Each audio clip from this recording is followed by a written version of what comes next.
नमस्कार मित्रांनो, मी active education YouTube channel मध्ये आपले स्वागत करत आहे. आपणासाठी एक महत्वपूर्ण दिलासादायक बातमीचे स्पष्टीकरण करत आहे. तर चला आपला जास्त वेळ न घेता दिलासादायक बातमीचे स्पष्टीकरण करूया.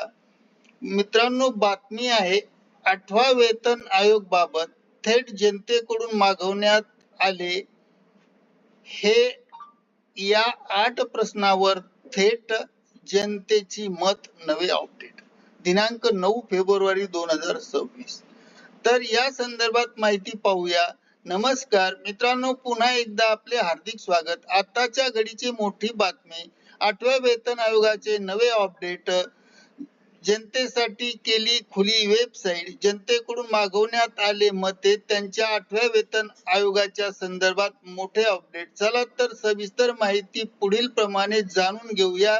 8व्या वेतन आयोगाच्या अपडेट मध्ये जनतेकडून कोणत्या प्रश्नाच्या संदर्भात माहिती मागितली आहे तर चला पाहूया. 8व्या वेतन आयोगाच्या संदर्भात केंद्र सरकारने 8व्या वेतन आयोग संकेतस्थळावर 18 प्रश्नांची आपली मते जनतेकडून थेट मागवण्यात आली आहे.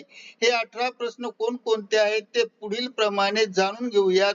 प्रश्न क्रमांक 1, वेतन आयोगाच्या शिफारशीच्या अंमलबजावणीचे मध्ये समाविष्ट अर्थशास्त्रावर परिणाम होतात. यापैकी काही वापर बचत वाढवण्याच्या दृष्टीने सकारात्मक आहे का? काही उच्च वित्तीय तूट, चलनवाढीची क्षमता आणि एकूण विकास, सार्वजनिक कल्याण सारख्या इतर खर्चावर गर्दी या बाबतीत नकारात्मक आहे. या संदर्भामध्ये निर्णयामध्ये पर्यायाचा समावेश असतो. अर्थव्यवस्थेची सध्याची स्थिती आणि देशाच्या आकांक्षा लक्षात घेता 8व्या CPCच्या एकूण दृष्टिकोनाच्या आधारे मार्गदर्शक तत्वज्ञान कोणते असावे? प्रश्न क्रमांक 2, सरकारसह संस्थेमध्ये वेतन निर्धारणामध्ये क्षैतिज सापेक्ष समाविष्ट आहे. यामध्ये समान पातळीवर स्केल ठरलेल्या किंवा ठेवल्या जाणाऱ्या डोमेन कॉलर कॅडर मधील समान पदासाठी उभ्या सापेक्षता म्हणजे पदोन्नतीवर, उच्च स्केल पगारावर, पट्ट्यामध्ये संक्रमण, सरकारच्या वेगवेगळ्या पदांमधील सापेक्षता कालांतराने व्यापक स्थापित केली आहे का? तथापि सरकारी खाजगी क्षेत्रात वेतन आणि सुविधा मधील सापेक्ष स्थिती कमी स्थापित झाली आहे काय? 8व्या CPCने केंद्र व सार्वजनिक खाजगी क्षेत्रातील वेतन आणि सुविधांमध्ये सापेक्षतेचे मूल्यांकन कसे करावे? प्रश्न क्रमांक 3, 8व्या वेतन आयोगाच्या संदर्भात CPCने सर्व सरकारी विभागांमध्ये एक समान क्षैतिज सापेक्षा विचारात घ्यावी का?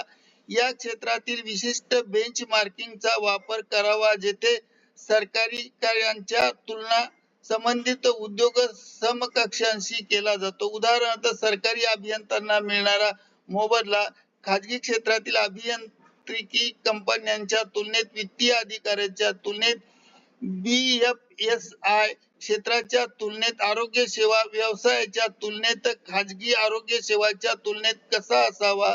अशा दृष्टिकोनाचा फायदा आणि अंमलबजावणी याचा विचार असतील. प्रश्न क्रमांक 4, नोकरीच्या कालावधीत सुरक्षितता, प्रशिक्षण व्यवस्था, गृहनिर्माण, रजा, रोख रक्कम, अपेक्षित वेतनवाढ, वैद्यकीय कव्हर, कालबद्ध प्रगती, महागाई निर्देशांकातील पगार, निवृत्ती लाभ ही सरकारी नोकराशी संबंधित काही वैशिष्ट्ये आहे. भरपाई मॅट्रिक्स तयार करताना आणि खाजगी क्षेत्राच्या तुलनेत सापेक्ष स्थिती तयार करताना कसे विचारात घेतले पाहिजे? प्रश्न क्रमांक 5, सरकारी रोजगार हा संघटित क्षेत्रातील एक महत्वाचा रोजगार आहे. रोजगाराच्या बाबतीत मोठा वाटा हा अनौपचारिक म्हणजे इनफॉर्मल स्थितीत क्षेत्रात गिग अर्थव्यवस्थेत आहे.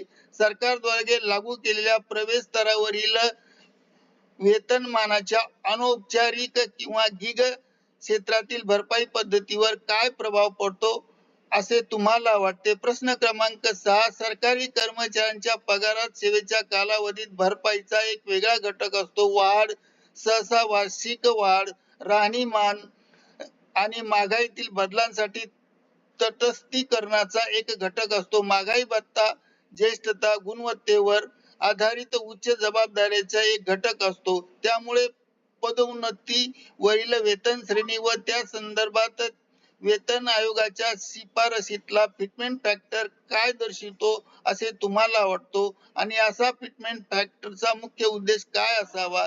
प्रश्न क्रमांक 7.